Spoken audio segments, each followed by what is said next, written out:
Chapter 7. The First Proposal. While Wilberforce healed, Pitt fulfilled his promise to make the cause of the slaves his own. He made a motion that the House should agree to study the slave trade early in 1789. Pitt carefully avoided suggesting that his own views on the subject.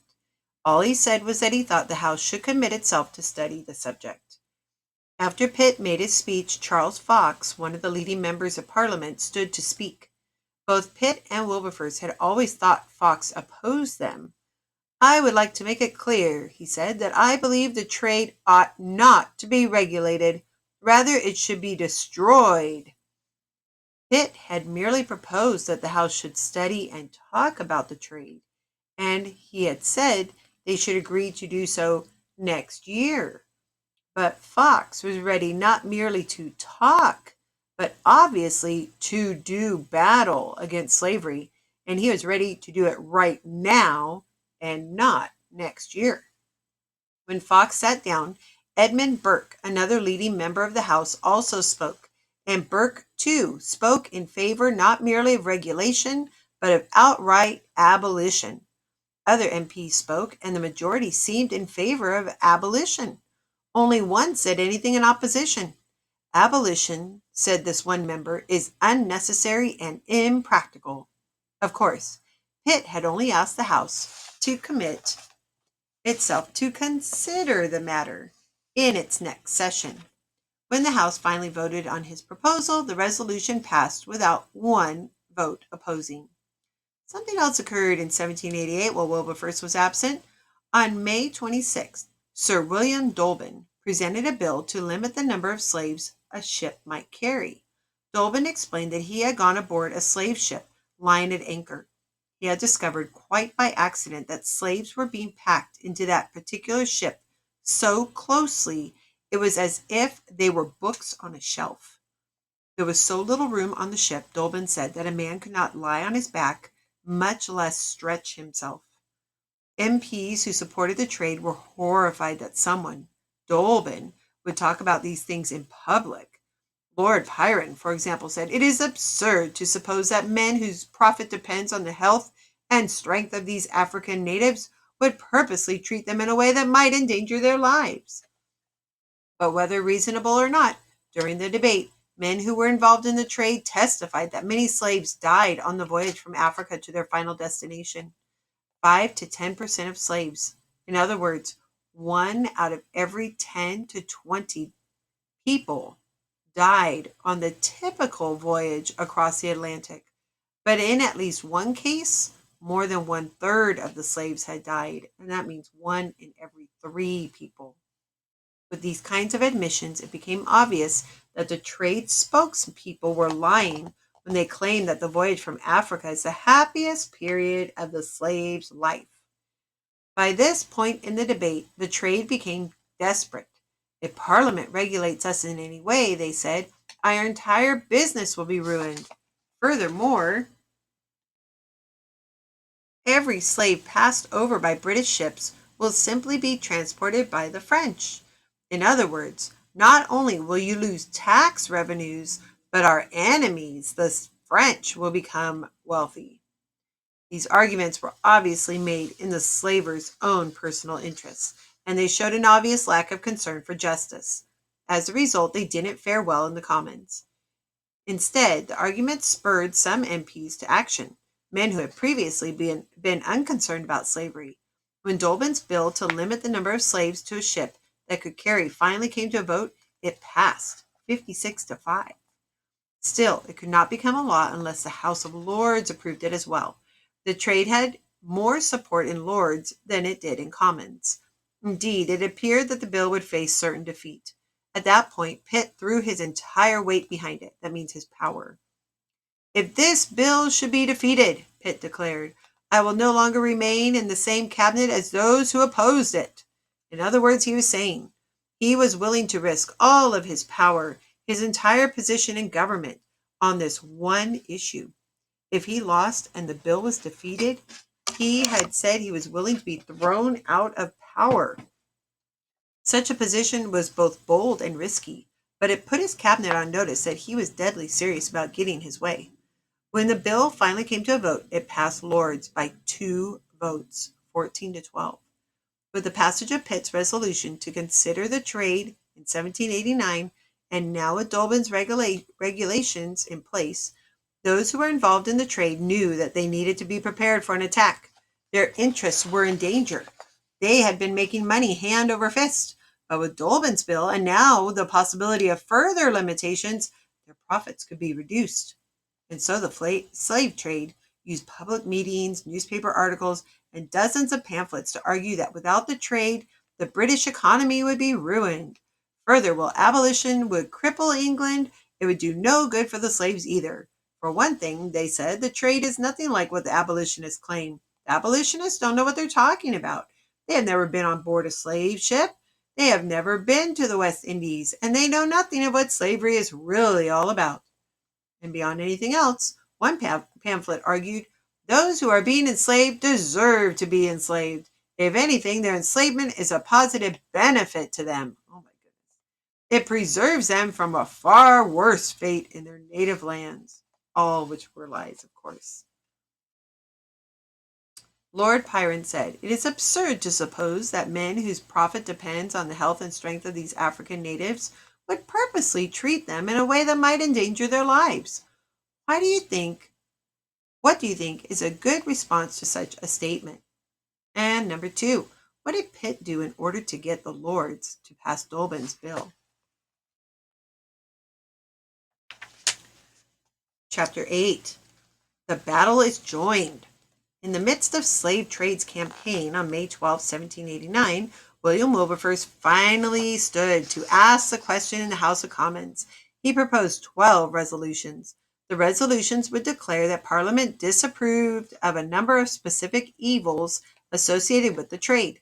Further, they would declare Parliament's intention that the trade in African slaves should be replaced by trade in African goods, things that they made or could bring over. Wilberforce presented his resolutions. Then he spoke for 3.5 hours to explain and argue for them. At the end of his presentation, and as soon as he sat down, the Speaker of the House offered his support. Then Pitt stood to offer his. Fox followed Pitt. Pitt said that Wilberforce's resolutions were logical and just. Fox appealed to the MP's emotions. He shared concrete examples of what slavery really looked like. He told the story of a runaway slave who had been caught and brought back to the plantation from which he had run. As punishment for his crime and to keep him from fleeing again, his master called upon a surgeon to cut off one of his legs. The surgeon refused, and so the master broke the slave's leg. Fox told other stories as well. Another slave owner, he said, had taken a young female slave and tied her to a wooden beam by the wrists. As she hung there, defenseless, he prodded and poked her with a burning brand.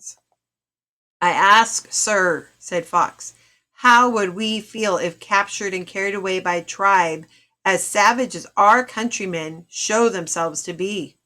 The arguments and appeals made by these 4 speakers, Wilberforce, Burke, Pitt, and Fox, made an obvious impact on their hearers. But now it's time for the advocates for the trade to defend themselves. And they came well prepared.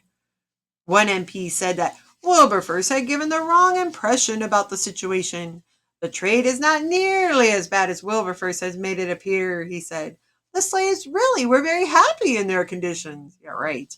I have often expressed the wish that English workers might be half as happy as the black slaves. Stronger arguments followed. There's no reason to feel sorry for these people, said another MP. This is a hard world, and obviously the weak suffer in it. We cannot right all wrongs, and we cannot allow ourselves to be completely controlled by emotional appeals to vague ideas of humanity. That weak people must suffer for their weakness is simply part of the world order. Others were more practical. They expressed concern for the British businessmen and slave owners who might suffer losses if Parliament were to do anything to change the rules concerning the slave trade.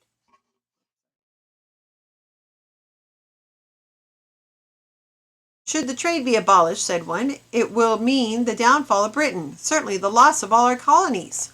Merchants who have risked their all in ships that have already sailed will be ruined by a decision of this magnitude, argued another. The passage of such a bill will lead to a mass uprising on the part of the slaves, warned a third. Then, too, there was that matter of national pride and well-being. Every slave not taken by English ships will be taken by the French. And we know what that will mean in terms of their wealth and ours. Finally, someone said, whatever God might demand in terms of justice for the slaves, we are talking about the property of the West Indians. And though we may be generous with our own property, we should not be generous with the property of others. Are numbers of Englishmen to be suddenly deprived of what the law allows them to possess? Are we to deprive them of their livelihood? Unpleasant as it be, public opinion has permitted them to pursue their trade for many years, and we in Parliament have at least tacitly given them permission. The arguments of the anti-abolition forces were strong, and many of the MPs felt their weight. Wilberforce, Burke, Pitt, and Fox had argued with great moral force. Their selflessness was obvious. So was the self-interest of the pro-slavery forces. But the members of Parliament were unwilling to make a decision. Finally, an MP who had remained silent stood. Sir, he said, addressing the chair in the customary manner, the evidence presented in favor of this motion was gathered not by the members of this House, but by the King's Privy Council. If we should adopt this motion on basis of evidence gathered by that body, we shall have forever relinquished our right to require an independent investigation by this House. I believe that such a precedent is both dangerous and unnecessary. Therefore, rather than voting on the matter before us, I move that we establish a committee from this House whose task shall be to gather evidence concerning the slave trade. With this proposal, the tension in the House collapsed. The proposal could postpone a final decision on this great moral issue forever, and no one would have to be embarrassed. And so the House abandoned its discussion of the slave trade. Summarize the arguments both for and against abolition of the slave trade, and what observation finally determined what the House was going to do with Wilberforce's motion, and why did that matter? Chapter 9. A few weeks after the House of Commons voted to establish an investigation committee, Wilberforce was asked to lead it. The committee included 8 or 9 regular members. Other MPs who wanted to participate were invited to participate whenever the committee held a hearing, and so the investigation began. The committee offered the pro-slavery forces the first opportunity to present evidence, and they provided witnesses. But at the same time, the pro-slavery members did everything possible to slow the hearings. They seemed determined to cause as much frustration and boredom as possible. The committee members could tell the pro-slavery group hoped to make the committee's hearings so awful that the House might cancel the hearings altogether. Eventually, however, the committee was able to listen to all of the pro-slavery evidence, and so they turned to the abolitionists and offered them the opportunity to present their case. As soon as that happened, suddenly, the slave interests demanded a quick vote. I believe we've heard enough evidence, said one pro-slavery MP. Clearly, the House must be convinced that abolition is impractical. Further evidence, therefore, is unnecessary and will simply cause delay. So let the House give a decisive vote right away and put an end to these dangerous discussions.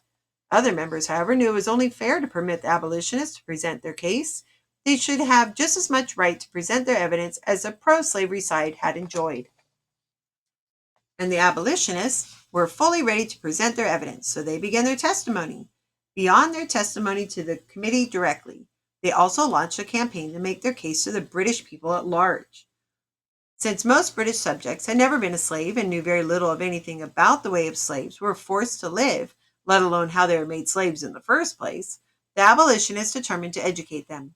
Then the abolitionists appealed to their listeners to make their voices heard.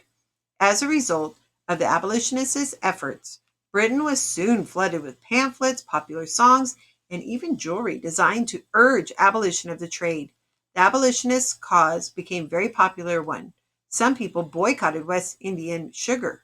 By their actions, they showed they would be willingly suffer with the slaves until Parliament finally voted against the trade. These boycotters also wanted to put pressure on the slave owners by reducing their income.